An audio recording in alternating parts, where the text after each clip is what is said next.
Dear friends, আসসালামু আলাইকুম।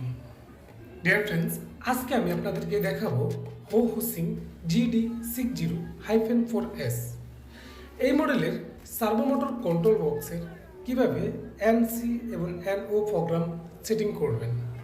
Dear friends, আমরা এই সার্ভো মোটর কন্ট্রোল বক্সটি আমাদের একটি ফ্ল্যাট লক সুইং মেশিনে ইউজ করতেছি। তো এখানে আমাদের ফ্ল্যাট লক মেশিনের ইউটি নাইফের যেই সেন্সরটি রয়েছে সেই সেন্সরটি ডিস্টার্ব হওয়ার কারণে আমাদের মেশিনে ইরোর সি এই ইরোরগুলো আসতেছে। তো আমরা এই ইরোরগুলো কীভাবে রিমুভ করব সেটি দেখাবো। এই ইরোরগুলো রিমুভ করার জন্য আমাদের এই মেশিনের প্রোগ্রামে প্রবেশ করতে হবে। এই জন্য মেশিনের পাওয়ারটি অফ করে দিতে হবে এবং আমরা মেশিনের যে এম বাটন রয়েছে সেই এম বাটন প্রেস করে মেশিনের পাওয়ারটি অন করব। 31 নম্বর প্রোগ্রাম চলে আসবে। আমরা 32 করব এবং এস বাটন প্রেস করে ইন্টার করে দেখব যে এখানে কি আছে। যদি এনসি করা থাকে এনও করে দিব, আর এনও থাকলে এনসি করে দেব। দিয়ে আমরা এস বাটন প্রেস করলে আমাদের মেশিনের এই ইরোর সি রিমুভ হয়ে যাবে।